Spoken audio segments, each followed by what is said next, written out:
Hello, welcome again to FAIRtax Power Radio. I'm Bob Paxton. And I'm Ron Malero. And we are the FAIRtax Guys. Still plugging away, trying to put the golden spike through the heart of the Internal Revenue Service because they're a criminal enterprise. They do not... What? What's your problem? How long have we been doing this, all right? We've been doing this. I think we need to take a different tack. We've been doing this show for like 5 years or something now? Okay. Yeah. And we're making headway, but I want to see it go faster. So I came up with a new idea. Okay, Mr. Bright Guy, what have you got? We need to protest. Defund the IRS. Hey, that's a good idea. Absolutely. Why? It seems to be, what good is the IRS? It messes everything up. It gets into every aspect of our lives and so forth. And the reason we need to defund the IRS is because Taxpayers Matter. Excellent idea. Yeah. All right. Who's with me? Hey, I can do that. Okay. Get me one of those. All right. I love the paint stick there. You've got that. Yeah. This was. This is really high class stuff here. Indeed. Well, that's a good idea. There's some other folks that want to defund some other folks out there. Now, that's not really our argument, although I will say that's an incredibly stupid idea. But defund the IRS. If you want to defund something, defund the IRS. That's right. Works. Because taxpayers matter. And that's all of us, folks. All right. And absolutely. We do matter. All right. Okay. So, well, anyways, do you think you can calm down enough to do your Grassroots Corner here? Or maybe that'll bring me back down to earth, but I still think we need to protest more. All right, go ahead. Okay. Well, you protest, well, I'm going to have some more cheer ones. All right. Grassroots Corner for June 19th of this year, 2020. This is written by Jim Bennett, who is the AFFT Grassroots Director. His email address is jim.bennett@fairtax.org. Bennett has 2 N's and 2 T's. All right, and you'll see at the end of this why you need to get a hold of them.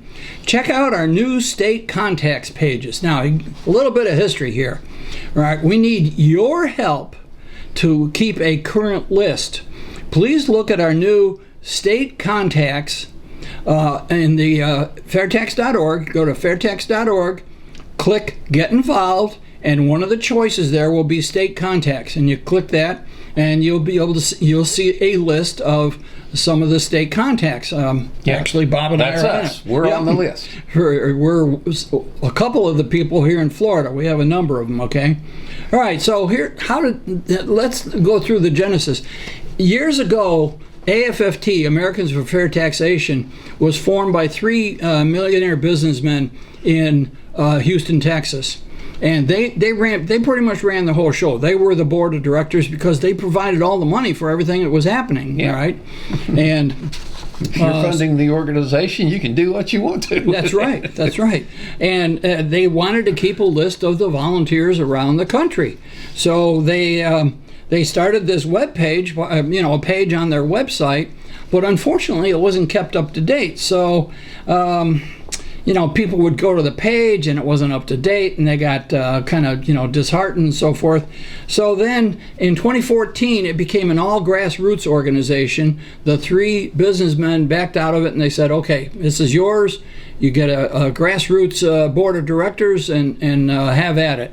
Well, they had a group called the Credentials, Organization, Rules, and Structure, the CORS team, and they said, okay, we're going to have a centrally located data bank, with all these state contacts, but unfortunately, they had trouble getting responses from all the state organizations. Some state organizations, like here in Florida, are pretty strong, pretty organized. In other states, it's kind of haphazard, at least it was then, okay? So, Adam Yomtov, wherever we heard that name before, he recently came up with the idea of database. He manages the database and the payment system for Americans for Fair Taxation because it is a national organization and it requires quite a bit of money each month to keep it going. So Adam takes care of that, and he said, we got all these people in the database. We can identify leaders in that. So it's come back to be more centrally located. But here's where you come in, all right? If you know of somebody, or you look at that list and it's not accurate, somebody's there shouldn't be there, or maybe they passed on or something, or you want to add your name for it, contact Jim at jim.bennett@fairtax.org. Bennett has 2 N's and 2 T's. So help us out. Let's get a complete list of the state volunteers so that when a new person comes in and wants to find somebody in their area, we have an accurate list. That's really important. So all right. That's our grassroots report. That's cool. Yeah. All right. Now, this is the first episode of a new recording session, which means congress.gov. We get to see what the Congress critters are up to, and they've got some really kinky stuff in here, as usual. What? I don't like what they're up to. Well, other side. Taxpayers Matter. This is what they're trying to do to your tax code. This is H.R. 7280 to amend the Internal Revenue Code to provide an exclusion from gross income for certain wastewater management subsidies. Do you think the wastewater management lobby is behind that one? Wait a minute. Doesn't that sound like the one a few years ago? What was that? That was your favorite one? That was where they were, municipal solid they were waste. Changing the definition of municipal solid. That one's in here somewhere. That was reintroduced earlier in this Congress. We noticed that again. But this time, if your certain wastewater management subsidies don't count against gross income. So Congress wants to reach down into regional wastewater management systems and tinker with it because what? That's important to all Americans? That means a lobbyist is trying to get a tax credit for one of... That's it. Now let's scoot down a little bit. This one's another one that's kind of along that similar lines of picking winners and losers in the tax code. To amend the Internal Revenue Code to allow qualified opportunity funds to invest in community development financial institutions.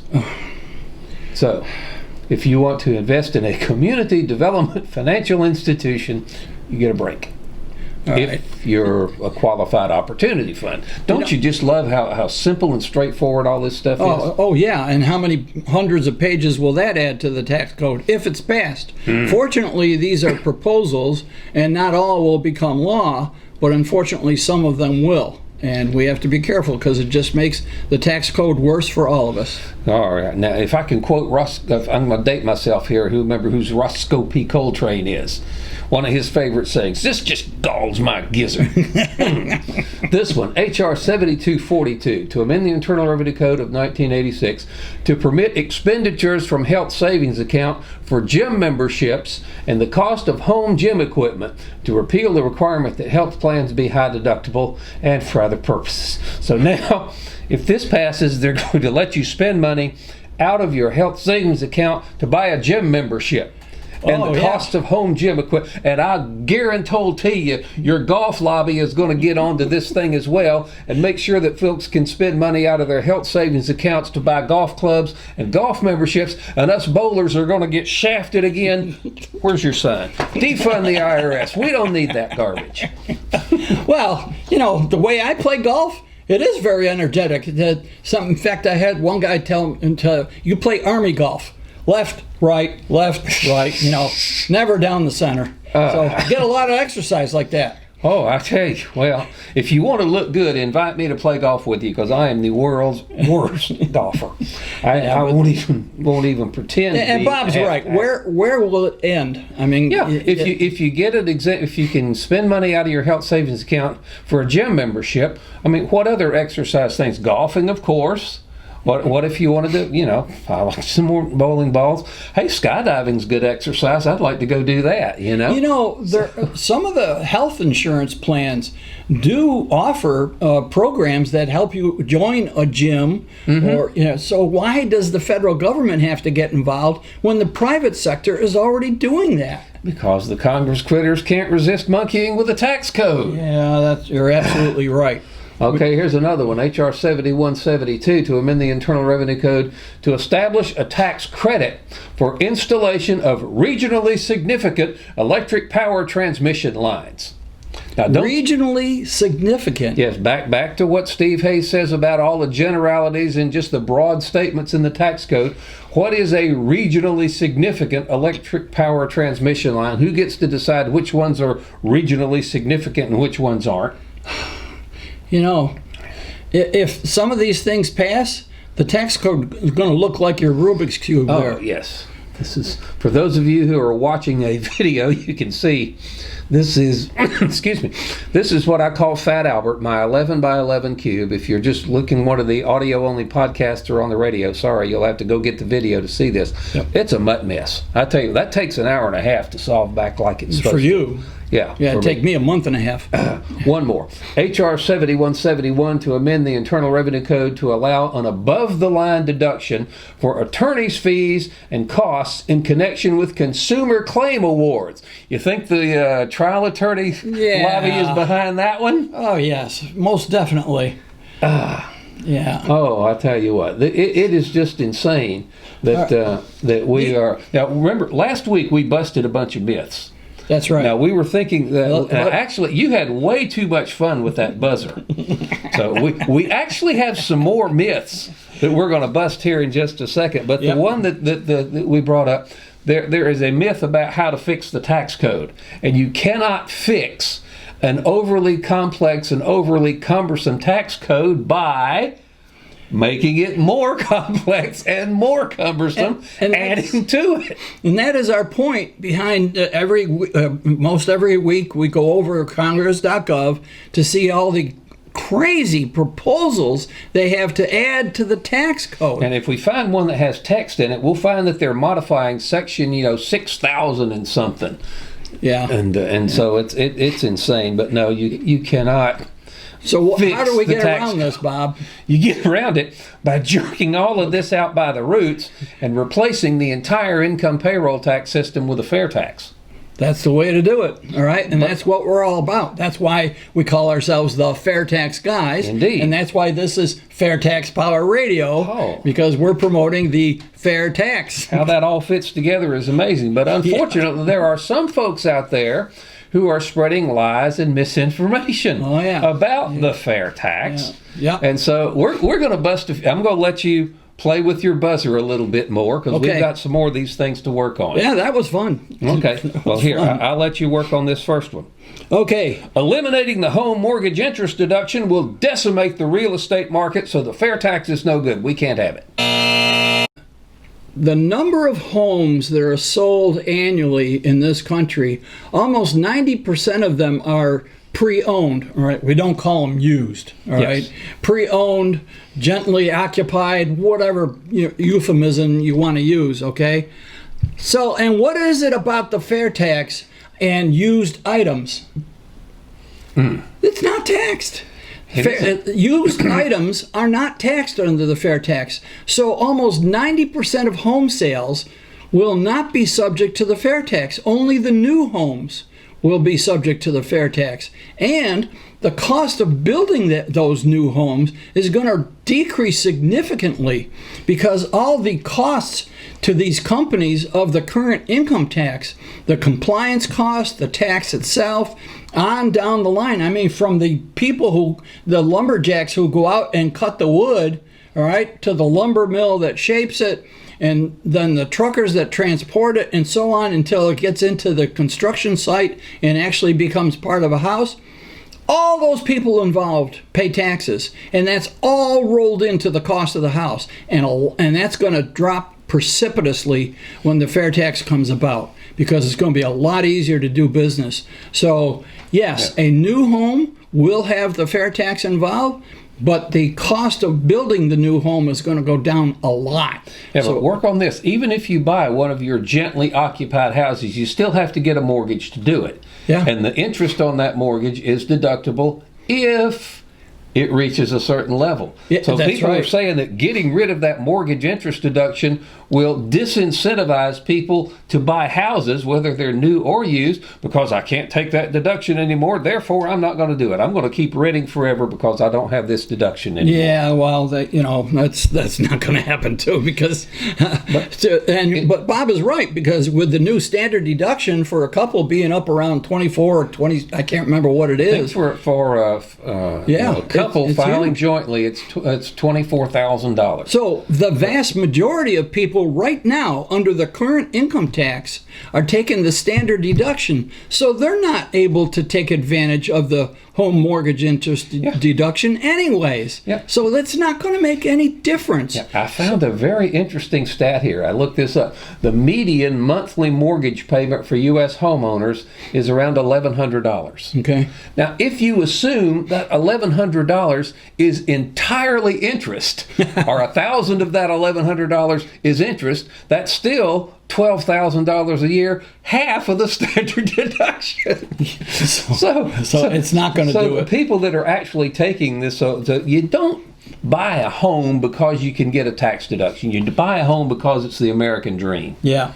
So we can check that one off. Yes. Okay. Okay. So. All right.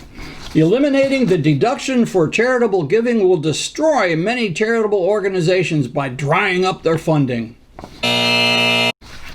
Wrong-o, Kimosabe, you missed it again. Now this piggybacks on what we just talked about. Doesn't matter whether it's a home interest deduction, medical expenses deduction, child care deduction, charitable giving deduction. You can't get any advantage from it until your deductions exceed the standard deduction, right? Which for again a married couple filing jointly, $24,000. I think it's even higher now. Unless you are giving a ton of money to charity, the charitable interest deduction is just not going to be anything that you can take advantage of. No. Because why do people give to charity? Why do people give to their church? Why do people give to hurricane relief? We see that in Florida down here. Yep. Why do people give to any charitable cause?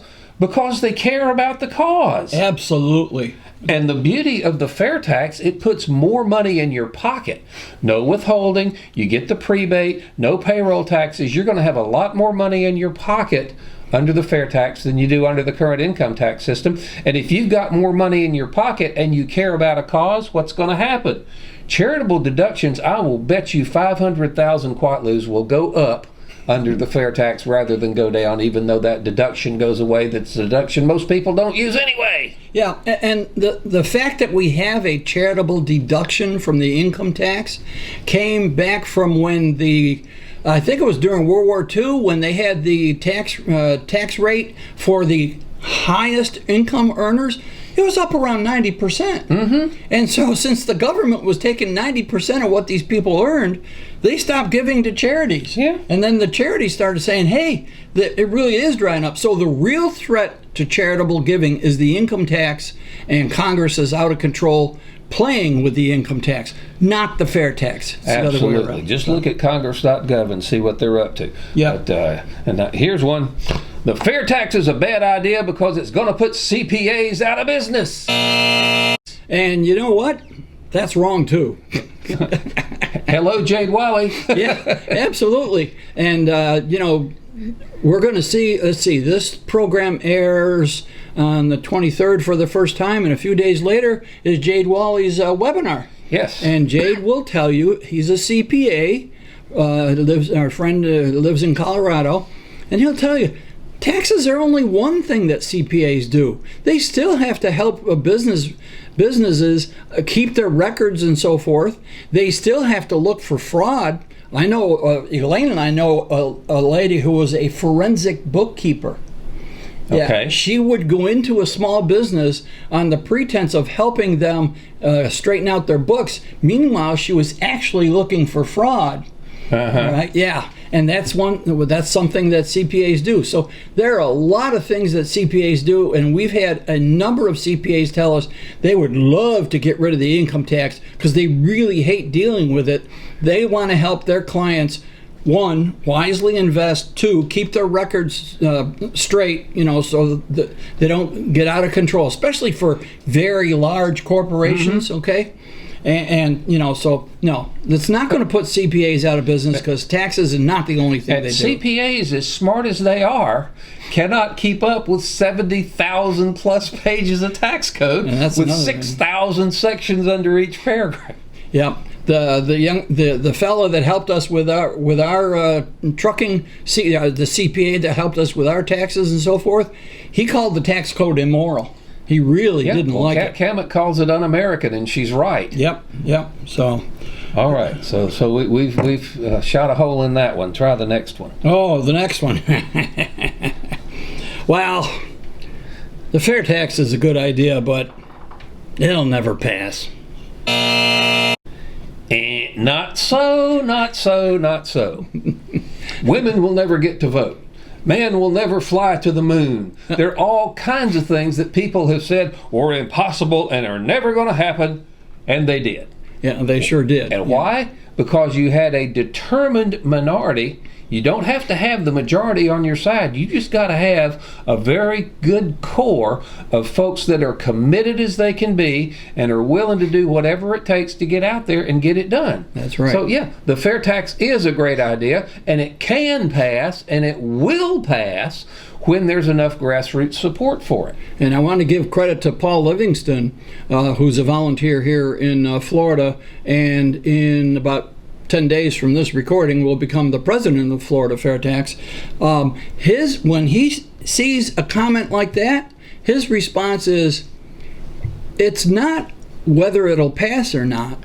The real question is, what are you willing to do about it? Do you want it to pass? Exactly. And what are you willing to do to make that happen? That's right. And as a matter of fact, Steve Hayes has a chairman's report coming out, I think it'll probably be the week after this episode airs, about a surefire way to get Congress to respond to you. Oh, that would be good. Check that out. Good. So but that one galls my gizzard too. When the fair tax is a great idea, but it'll never pass. Yes, it'll pass. Yeah, when somebody says that, turn it right back on. We will fly to the moon. Women will be able to vote. Slavery will be abolished, and all this kind of stuff. Yeah, don't buy this. It'll never happen. Yeah. Now, I will grant that the politicians don't want it to happen. All right. And it'll never happen as long as they get their way. But when they realize that their re-election is in jeopardy if they oppose the fair tax, then that's when we get something done. Yeah. So, okay, right. You got the next one? All right. Well, a fair tax is not fair. What happens if a rich person earns $1 million but only spends $500,000? He will have a much lower tax rate. He is not paying his fair share on that $500,000 that he's not spending. So, in other words, when somebody says that, what they're really saying is that anybody who earns more than me is not paying enough taxes. Yeah, well, yeah. People who say somebody's not paying their fair share, ask them to define their fair share, and it's always, well, more than they're paying now. Yeah, exactly. First off, if somebody does earn $1 million, one, that's none of your business. And what they spend is, two, none of your business, okay? Because of this income tax, people are obsessed with what other people make. Mind your own darn business, all right? But you got to have a good tax code will encourage the things that are helpful to the economy. Yeah. And what's very helpful to the economy? Savings and investment. Absolutely. What happens to money that you earn but don't spend? You save it and invest it. So the fair tax is a very economically friendly. It's not designed just to make sure everybody pays their fair share, and you do. Everybody does pay their fair share because what's fair is what's fair for you, and you decide what your fair share is by how much you choose to spend.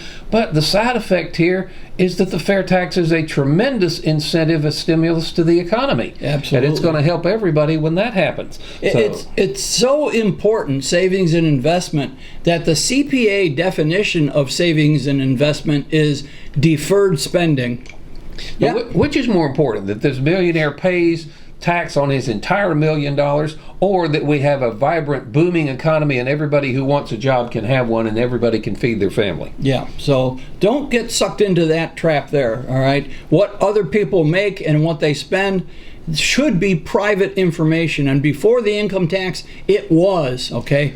You knew if somebody was doing well because they drove a Mercedes and not a Chevy, you know? Mm-hmm. So what? More power to them. All right, we got time for one more. Okay. These fair tax people are lying through their teeth. The IRS will not be eliminated. You still need an agency to enforce and collect the new tax. From the beginning, okay? First, the fair tax is paid at the cash register, all right? Or when the plumber writes a bill, it's included in the cost of his service, okay?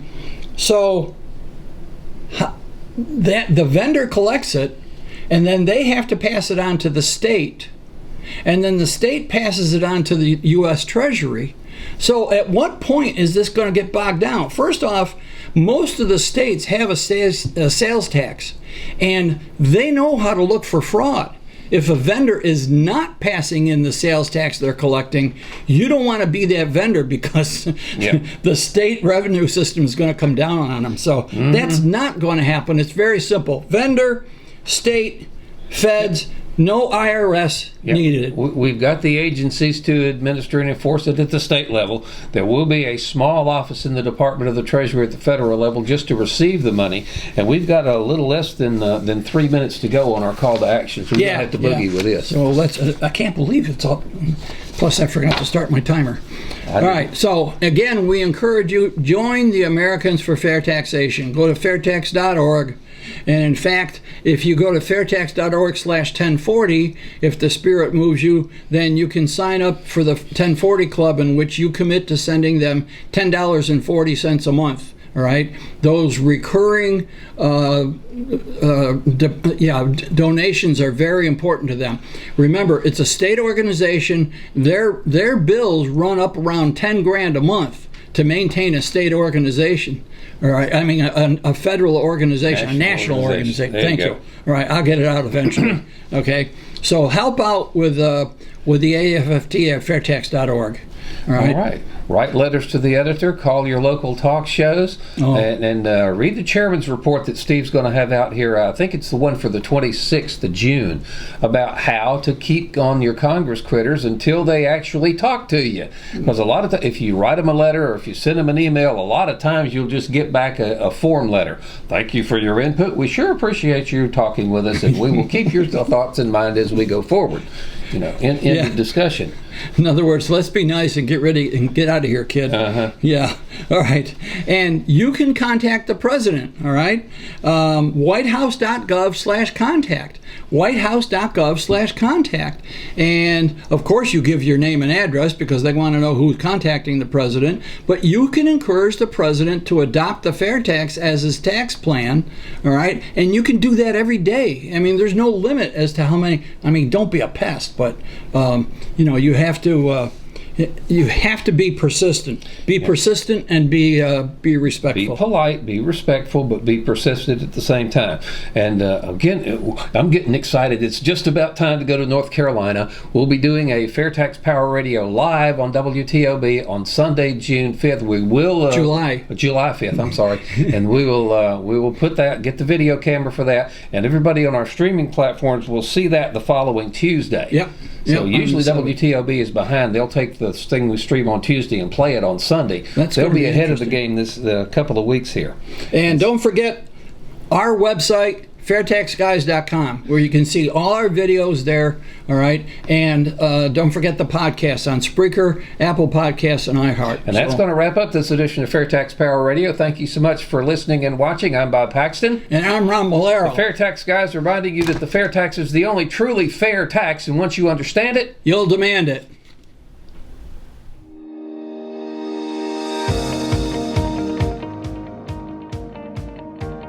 Hello, I'm Bob Paxton, one of the FAIRtax Guys, and today I'm going to show you how easy it is to apply, clean, remove, and reposition the new FAIRtax bumper sticker now available in the FAIRtax Logo Store at fairtaxlogostore.org. Now, this new sticker is made with new technology that allows for easy application. You just peel off the backing like you would with any ordinary bumper sticker and apply it to any surface of your vehicle. It's especially made to stick to metal, glass, or plastic. Cleaning is a breeze. You simply wipe off any dirt with a damp cloth or towel. And it's car wash safe. You can run it through the car wash as many times as you like without worrying about it becoming dislodged or torn during the process. But the greatest thing about this new sticker is that you can remove it and put it back anytime you want, as many times as you want. You can reposition it and it will still have that like new appearance. And best of all, this new sticker will not damage your vehicle. It won't tear and it won't leave any adhesive residue behind. You can get yours by visiting the FAIRtax Logo Store at fairtaxlogostore.org. Oh, and don't forget to watch FAIRtax Power Radio on Facebook every Tuesday at 8 p.m. Eastern.